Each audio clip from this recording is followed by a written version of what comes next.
আসসালামু আলাইকুম ওয়া রাহমাতুল্লাহি ওয়া বারাকাতুহু। ওয়া আলাইকুম আসসালাম। নাহমাদুহু ওয়া নুসাল্লি আলা রাসূলিল কারীম, আম্মা বা'দ। ফাআউযু বিল্লাহি মিনাশ শাইতানির রাজীম। বিসমিল্লাহির রাহমানির রাহিম। কুল ইন্না সলাতি ওয়া নুসুকি ওয়া মাহইয়ায়া ওয়া মামাতি লিল্লাহি রাব্বিল আলামিন। প্রিয় দর্শক, আশা করি ভালো আছেন। দোয়া করি আল্লাহ তাআলা আপনাদের সকলকে সুস্থ এবং প্রতিটি সময় ভালো রাখুন। আসন্ন পবিত্র ঈদুল আজহা উপলক্ষে আমাদের অন্তর্গহীন থেকে আপনাদের সকলকেই প্রাণঢালা অভিনন্দন এবং শুভেচ্ছা। কুরবানি, ঈদুল আজহা মানেই হচ্ছে কুরবানির আনন্দ। আর এই কুরবানির আনন্দকে উপলক্ষে করে তার আনন্দ বাস্তবায়ন করার লক্ষ্যে আমাদের অন্তরে অনেক কুরবানির সংক্রান্ত প্রশ্ন উদ্ভূত হয়। তো এই প্রশ্নগুলো জানার জন্য, প্রশ্নগুলোর উত্তর হল করার জন্য আমাদের অনেক কষ্ট করতে হয়, পরিশ্রম করতে হয়।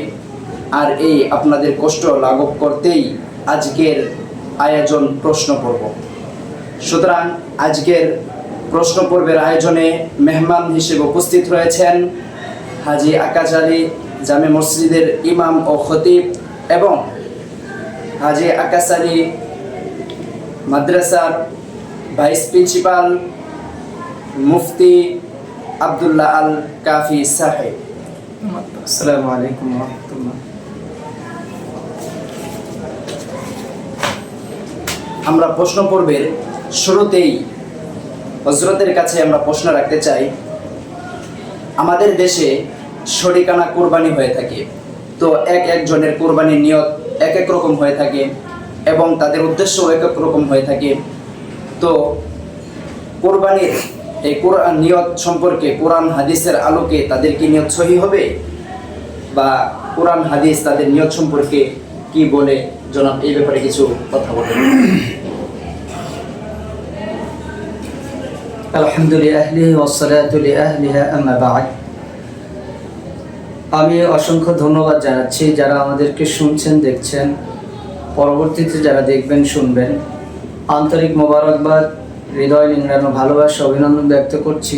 সেই সাথে সাথে আল্লাহর কাছে পছন্দনীয় জিলহজের প্রথম দশক এবং অতি সন্নিকটে ঈদুল আজহা, কোরবানির মতো মহৎ একটি নিষ্কলুষ আমল এবং আমাদের জাতির পিতা ইব্রাহিম আলাইহিস সালাম এবং তার সন্তানের যেই আদর্শ আমাদের মাঝে বিদ্যমান, সেটি অত্যন্ত সন্নিকটে, খুবই কাছে। সেই বিষয়কে কেন্দ্র করে আজকে যারা আমাকে আহ্বান করেছেন এবং যে সকল জরুরি প্রশ্নগুলো উত্থাপন করার ব্যবস্থা করে দিয়েছেন, তাদেরকেও অভিনন্দন জানাই এবং আন্তরিক মোবারকবাদ জানাই। আপনি অত্যন্ত চমৎকার একটি প্রশ্ন করেছেন যে আমাদের দেশে অনেক মানুষ, বিশেষ করে গ্রাম অঞ্চলে, শরিকানা কোরবানি কিন্তু যথেষ্ট পরিমাণ একটি সংখ্যা তারা করে থাকে। তো শরিকানা কোরবানি করার ক্ষেত্রে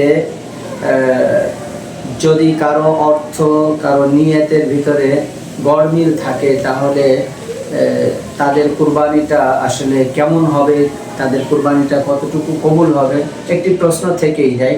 যদি সংক্ষেপে বলি তাহলে তো এভাবেই বলা যায় যে নিয়তের ভিতরে কোনো গড়মিল থাকে, সেটি যদি গোশত খাওয়া হোক বা বাচ্চাদের মুখের দিকে তাকিয়ে কোরবানি করা হোক বা নতুন আত্মীয়র সম্মান রক্ষার্থে করা হোক বা অন্য মানুষ কি বলবে তাদের মনোরঞ্জনের জন্য কোরবানি করা হোক বা ইত্যাদি কোনো উদ্দেশ্য যদি করে থাকে, অথবা কারো অর্থে যদি কোনো হারাম থেকে থাকে, সেটি সুদের হোক, ঘুষের হোক, অন্যায়ভাবে উপার্জিত সম্পদের মাধ্যমে হোক, তাহলে যদি সংক্ষেপে আমরা বলতে চাই তাহলে বলবো কোরবানিটি কিন্তু কারোই কবুল হবে না। আর যদি একটু বিস্তারিত বলতে চাই তাহলে আমরা যদি একটু সুনিপুণভাবে কোরবানি সংক্রান্ত যে আয়াত হাদিসগুলি আছে, বিশেষ করে সূরাতুল হজের 34, 35, 36, 37 নম্বর আয়াতগুলি আমরা যদি দেখি, আল্লাহ বলেন, আল্লাহ তাআলা এক আয়াতের ভিতরে বলেন, ওয়ালিকুল্লি উম্মাতিন জাআলনা মানসাকান লিয়াযকুরু ইসমাল্লাহি আলাইহা, যে ওয়ালিকুল্লি উম্মাতিন জাআলনা মানসাকান লিয়াযকুরু ইসমাল্লাহি আলাইহা সাওয়াফ, প্রত্যেকটি জাতির মধ্যেই আমি এই কোরবানি বিদ্যমান রেখেছিলাম, নির্ধারণ করে দিয়েছিলাম। তো তারা যেন তাদের যেই পশু, সেটা যেন তারা আল্লাহর নামকে স্মরণ করে।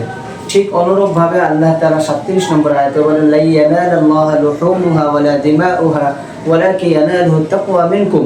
আল্লাহ তাআলার কাছে তোমরা যে পশু কুরবানি করো তার গোশত, রক্ত কোনো কিছুই পৌঁছে না, পৌঁছে তোমাদের অন্তরে যে তাকওয়া আছে, আল্লাহর ভীতি আছে, আল্লাহর সন্তুষ্টির জন্য যদি করো সেটি পৌঁছে। আল্লাহর ভয় যদি করো, আল্লাহর হুকুমের সামনে যদি মাথাকে অবনত করো সেটি পৌঁছে। কিন্তু এই কুরবানির গোশত, এই রক্ত, এগুলি পৌঁছে না। আল্লাহ তাআলা এজন্যই বলেন অবাশশিরিল মুহসিনিন। আল্লাহ তাআলা সদাচরণকারীদেরকেই সুসংবাদ দিতে ঘোষণা করেছেন, নির্দেশ দিয়েছেন। ঠিক অনুরূপভাবে যদি আমরা সূরাতুল আনআমের আয়াতের দিকে লক্ষ্য করি, আল্লাহ তাআলা নবীকে জানিয়ে দিতে বললেন, কুল, হে নবী আপনি জানিয়ে দিন, বলে দিন, ইন্না সলাতি ওয়া নুসুকি ওয়া মাহইয়ায়া ওয়া মামাতি লিল্লাহি রাব্বিল আলামিন। আমার নামাজ, আমার কুরবানি, আমার জীবন মৃত্যু সব কিছুই আল্লাহর জন্য, সব কিছুই আল্লাহর জন্য। অতএব এই জায়গাটা অন্য কোনো নিয়ত বা অন্য কোনো উদ্দেশ্য হওয়ার কোনো সুযোগ নাই। অন্য আয়াত যদি দেখি, ওয়াল বুদনা জাআলনাহা লাকুম মিন শাআইরিল্লাহ লাকুম ফিহা খায়র ফাযকুরু ইসমাল্লাহি আলাইহা সাফ। এখানেও আল্লাহ বললেন যে আল্লাহর নামের স্মরণ করো। আল্লাহ তাআলা অন্যান্য বিধানকেও কড়াভাবে এবং অকাঠ্যভাবে প্রমাণিত, তবে অন্যান্য বিধানের ক্ষেত্রে কোথাও এভাবে বারবার বলেন না আল্লাহর নাম স্মরণ রাখো, তাকওয়া, তারপরে এই বিধানটা পালন করো। কিন্তু বারবার এখানে কেন বলছেন? এখানে বলার এটাই কারণ যে এই জায়গাটাই আমরা অসংখ্য মানুষ পিচ্ছিল খেয়ে যাই। যে আমাদের নিয়তটা থাকে, আমার মেয়েটাকে বিবাহ দিয়েছি, তার শ্বশুরবাড়ি বড় একটা রান দিব, অমুক গরুটা হলে মানুষ বাহবা বলবে। এবং বর্তমান ইলেকট্রিক প্রযুক্তির আধুনিক সব বিষয়, যে কারণে আমরা অটোমেটিকলি একটা বড় গরু কিনে সেটাকে আমরা সেলফি তুলে আমরা প্রচার প্রসার করছি। তো এখান থেকেই কিন্তু আমরা পিচ্ছিল খেয়ে যাই, এবং এই বিষয়টি কিন্তু এরকমেরই বটে। এজন্যই আল্লাহ তাআলা বারবার সকল আয়াতের ভিতরে এই কথাগুলি বলেছেন যে দেখো, তোমরা আমাকে সন্তুষ্টির জন্য এবং তাকওয়া, আমার ভয়, আমার হুকুম পালনের জন্য তোমরা এই বিধানটি করো। আমরা যদি দেখি হাবিল কাবিলের ব্যাপারে যে আয়াতটি আল্লাহ সূরাতুল মায়েদায় নাজিল করেন, সেখানেও আল্লাহ বললেন যে আল্লাহ কিন্তু কুরবানি কবুল করবে যে আল্লাহকে ভয় করে, আল্লাহর বিধান পালন করার জন্য কুরবানি করবে তারটা। ইন্নামা ইয়াতাকাব্বালুল্লাহু মিনাল মুত্তাকিন। আল্লাহ তাআলা তো কবুল করবেন শুধু মুত্তাকিদের থেকে। অতএব আমরা সংক্ষেপেই বলতে পারি শরীকানা কুরবানি। আরেকটি বিষয় হচ্ছে শরীকানা এবং স্বতন্ত্র কুরবানি কোনটি উত্তম? তো অবশ্যই নিঃসন্দেহে স্বতন্ত্রভাবে কোরবানি করাটাই উত্তম। কেউ তার যদি সম্ভব হয় একটা ছাগল বকরি কিনে দিক, এটাই তার জন্য, কারণ তার ভিতর অন্য কোনো ঝামেলা আর পাওয়াতে হবে না, অন্য কারণ নিয়ে তার অর্থের বিষয়টাও তখন বিবেচনায় থাকবে না। কিন্তু আমরা 7 জন মিলে যে করছি, এই 7 জনের কার নিয়ত কি আছে, কার টাকা পয়সার কি অবস্থা আছে, আমরা অতটা নিষ্কলুষভাবে একদম নিখুঁতভাবে জানতে পারি না, এবং সেটা জানার সুযোগও নেই। অতএব স্বতন্ত্রভাবে যদি কেউ করে সেটি উত্তম হবে। আর শরীকানা যদি করতে হয় তাহলে ভালো মানুষ দেখে এবং তাদের অর্থ নিয়ে কতটুকু কি আছে সেটা গবেষণা করে, চিন্তা ভাবনা করে, যাদেরকে নিষ্কলুষ মনে হবে, যাদেরটা একদম শিওর যে কোনো হারাম নেই, নিয়েতে কোনো সমস্যা নেই, তাদেরকে নিয়ে শরীকানা কুরবানি করলে ইনশাআল্লাহ আমরা আশাবাদী আল্লাহ তাআলা কবুল করবেন। অন্যথায় কারো নিয়ত যদি গরমিল থাকে তাহলে আল্লাহ তাআলা কুরবানি কবুল করবেন না, এবং কারো কুরবানি কবুল হবে না, কোনো সওয়াবও পাওয়া যাবে না, শুধু গোশত খাওয়াটাই হবে। আল্লাহ তাআলা আমাদের সকলকে নিয়ত খালেস করে কুরবানি করার তৌফিক দান করেন। মাশাআল্লাহ, মুহতারম, অত্যন্ত চমৎকারভাবে তিনি উত্তর পেশ করেছেন। প্রিয় দর্শক, আমি আপনাদের উদ্দেশ্য করে বলতে চাই, আমাদের এই প্রশ্ন পর্ব ইনশাআল্লাহ ঈদের আগ পর্যন্ত চলবে।